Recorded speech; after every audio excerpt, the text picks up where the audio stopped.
Ассалому алейкум тамошобинони гиромӣ. Чӣ хеле ки ба ҳаматон маълумай,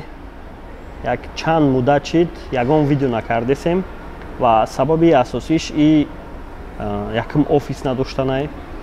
дуюм мотивация ай в общем ай ҳамаи коро нест шиданай ва сеюм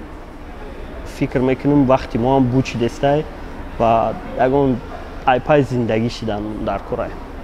Бисёриётон мумкини ягон хабари хуб боша ва просто хостам ки бидонем ки бисёриётон тонистесем ба мақсадотон расидан. Имрӯз сабаби видео карданам ролик бояд реклама кунам ва барояму чандта ролик мондагӣ ва онвора ман реклама мекунам.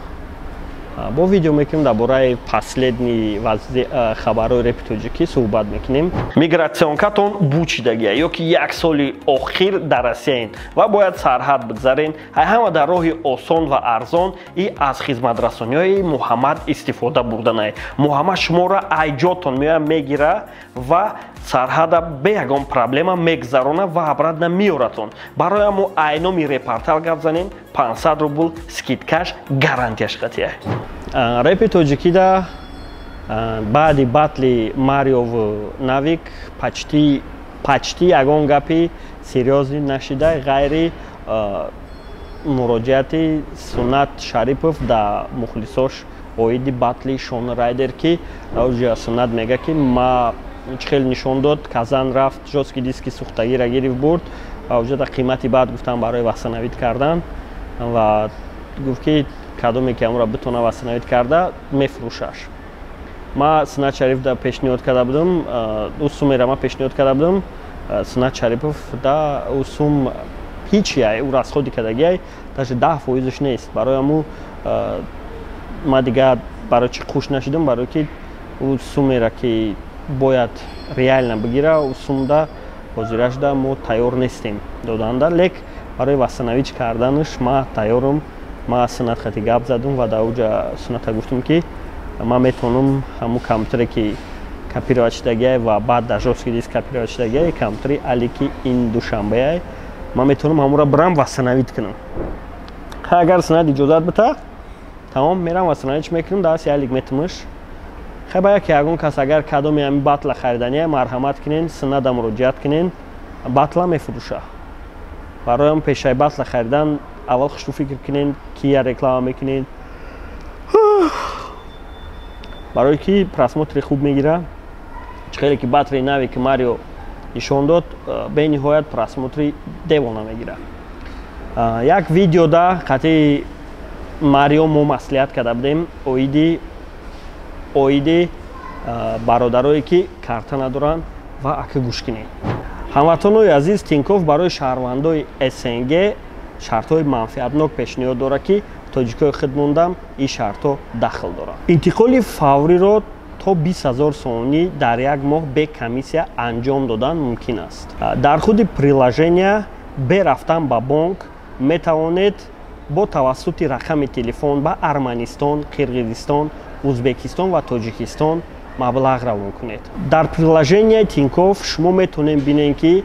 маблағи роҳӣ кардатон бе ягон комиссия чӣ хел пинҳонӣ мерава мераса бо асъори миллӣ. Корти Тинкоффа ба хонатон мебаранд мерасонанд агар ки дар ҳудуди Россия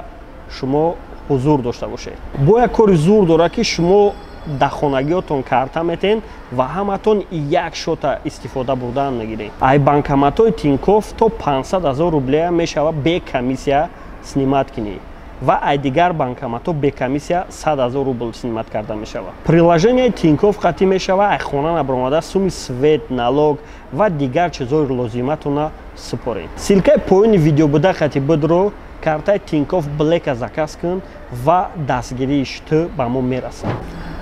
Бачаҳо агар ҳам силкаи гуфтагӣ монда бидроен Тинкофф Блэк заказ кунен, фоидаи шумо мода мераса. Мумкин ки ма барои ҳамин рекламаҳо шида видео кардам гирам, чунки монетизатсияам суми соз надодестай ва ягон чизш наметавонад дила гарм кунад. Оиди маслиҳат қатъи Марио гап мезанем. Марио қатъи дар видеовизовмон чахчах кардем ва Марио гуфт ки ака агар ки ма нави каби бирам تو ویدیو میکنی میگویی که تو چمپیونی هم خیلی بود بفکرم یا که نه که مقصد این بود که تیپا تو زوری من تو دا گاب ندارم و خیلی که دیدم ماریو دا باتل با توسط آوازدهی SMS آوازدهی ماریو غالیب برآمد یعنی یا برابر زیاد بود گلوسش و خیلی که مسئولیت کردگی بودیم ماریو من تو دا گاب ندارم تو ریالنا چمپیونی تو تونستی را اثبات کرده و دیگه ما نمیتونم بگم که ماریو بک‌گراندی سست داره و ماریو باتلوی زور نداره так как ما как букмекерский چی داده بودم کوفیشنت داده بودم و ماریو را کوفیشنتش بالا داده بودم так как گفته بودم که ماریو دا بک‌گراندش задний фонش داره و باتلوی کروتوی گذروندگی نیست و ناویک باتلوی کروتوی گذروندگی است و از этого ای روی همین استوریاش ای روی بک‌گراندش بگیریم информационный фон میگن ای روی همو ناویک زورتره لیک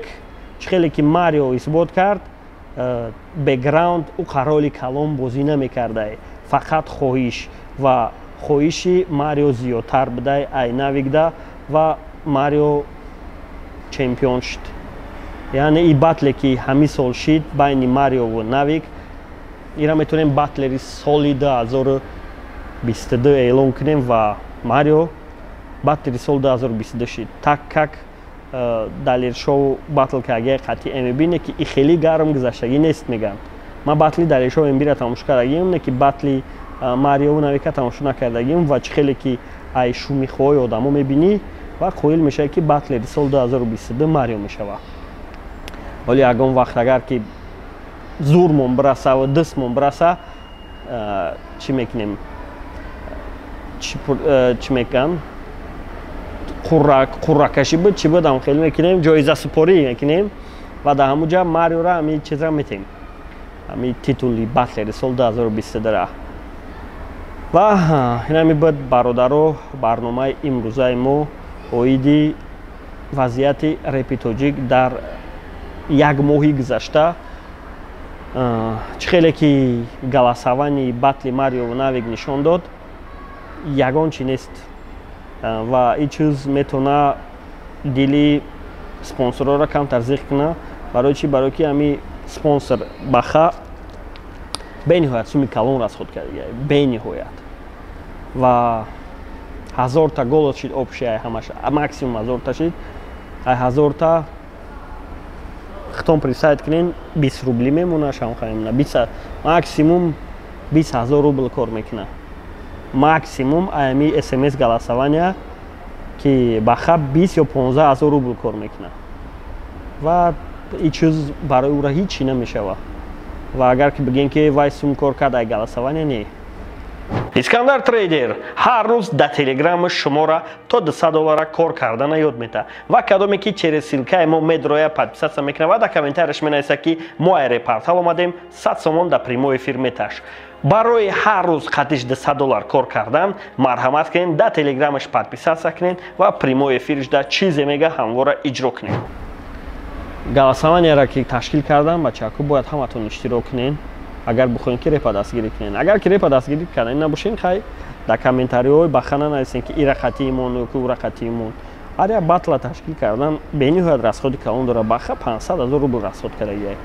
ای 500,000 روبل ماکسیمم برآورده باشه 100,000 شب برآوردگی ماکسیمم خیر با ممکن بگین که کمپانیوش رکلام کرد کمپانیای او به رکلام هم نرمال نمیدن کاراش نرمال نبود برای همو بگیم با رکلام مای خیلی که رصد کلون داره هم 500,000 روبل اگر که در اینستاگرام تارگت سر میداد و میدونی دستی کمپاس هم میچیدن صورت بخره میدین برای همو فکر کنین پیشای یگان زکاس کردن که کیره خط کی باتل مونه و باتل در تاجیکستان امکان ناپذیره برای چی؟ برای که باتلی رو آدابی باتل کنی را رعایت نمیکنند مثلا این باتلی ناویک ماریو دام پارچه‌هایش که ما را اتمیت کردم و ما پدیلیت کردم بسیار پارچه‌های بودن که از طرف ناویک برای که جای ناویک ممکن باشه جای اونجاش اتمیت نکردم ما پدیلیت نکردم یکی از طرف ماریو بسیار гуфти худаш ки то иқа вақт мара бачаи хуб меден ака бинен ма чӣ хелиам бай тарафи чӣ як гапҳое буданд ки метавонанд барои батл ташкилкунӣ дар Тоҷикистон камтар монеаҳо шаванд. Одоби батлкунӣ и бениҳоят даркора, барое ки мо миллате ҳастем ки ин чизо дар пеши падару модар гапҳои нито гуфтан нитоай ва уже худмон ки падару модарем ва худмон ҳамин гапҳоро нагем хубтарай, чтоб фарзандомон ҳамин чизоро такрор накунанд. боқӣ сарбаланди хонаобод бошед. мо дар торговый центри мегаем тарафҳои белой дача упарераи садовод, раҳмат Саъди Нурматов да, раҳмат да Тинков, раҳмат да пересечения границ Муҳаммад ва раҳмат да ҳаматон. Хай.